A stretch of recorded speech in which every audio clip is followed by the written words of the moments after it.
have heard the story of the adulterous woman. However, the message of this story is often misinterpreted because of the lack of attention to the account's context. Before this pericope took place, Jesus had shown the Pharisees that he rejects the oral law, also known as the Mishnah, which is a set of laws the Pharisees created to help them keep the Mosaic law. They believed the Mishnah was equal to the Mosaic law and that they would receive eternal life through keeping it. However, Jesus showed that the Pharisees are not righteous and have not kept the law. Because of this, the Pharisees decided to set a trap for Jesus concerning the Mosaic law. So let's acquaint ourselves with the story written in John chapter 8 by watching this short clip.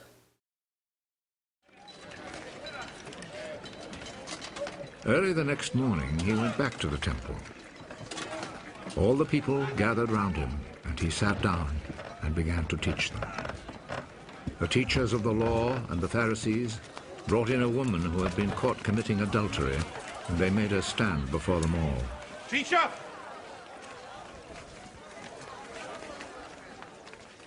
This woman was caught in the very act of committing adultery. In our law, Moses commanded that such a woman must be stoned to death.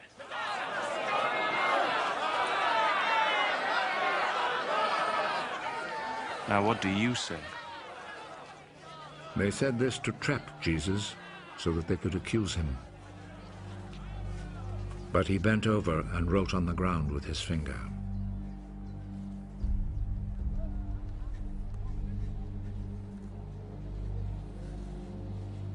As they stood there asking him questions, he straightened up.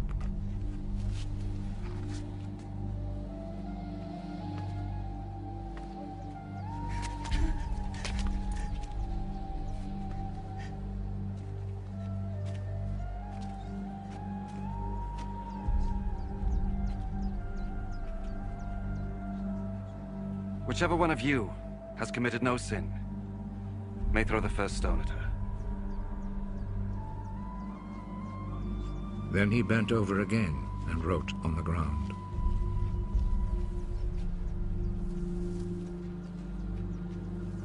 When they heard this, they all left, one by one, the older ones first.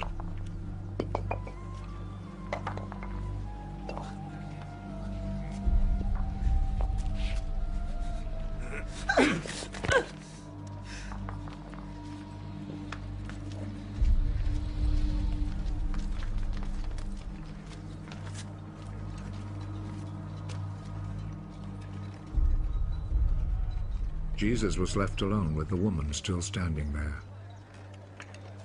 He straightened up. Where are they?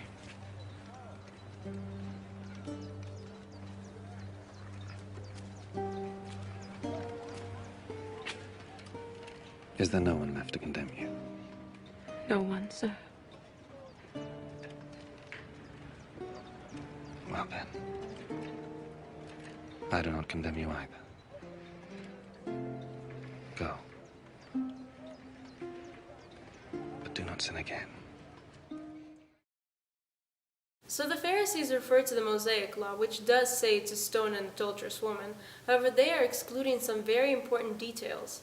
First of all, the biblical reference the Pharisees were using was Deuteronomy 22 verses 22 and 24, which says, "If a man is found lying with the wife of another man, both of them shall die, the man who lay with the woman and the woman. So you shall purge the evil from Israel, and then you shall bring them both out to the gate of that city, and you shall stone them to death with stones." Therefore, in order for the Pharisees to follow the Mosaic law, they would also have to bring out the man caught in adultery. However, the Pharisees only brought the woman. Second, the Mosaic law states in Deuteronomy 17:6 that a person who is guilty of a crime will only be put to death if there are 2 to 3 witnesses who testify that they saw them commit the crime. But the Pharisees did not produce 2 witnesses. Finally, when Jesus says, "Let him who is without sin," in John 8:7, he isn't referring to a person who is sinless. He is referring to the Mosaic law written in Deuteronomy 17:7, which states that the 2 witnesses have to be the first to throw a stone. And Jesus is saying that if there is a true witness, then he may cast the first stone. Moreover, if the witnesses are caught lying, then those false witnesses would be stoned themselves, as it is written in Deuteronomy 19 verses 18 through 19. And we see that no one casts a stone, and even more than that, Everyone starts slowly walking away. Therefore, Jesus shows that he follows the Mosaic law while the Pharisees use the law for their own sinful desires. Aaron Budgen, an international educator, summarizes the story by saying that it's not about the woman, it's not about casting stones, it's not about adultery, and it's not about condemning people.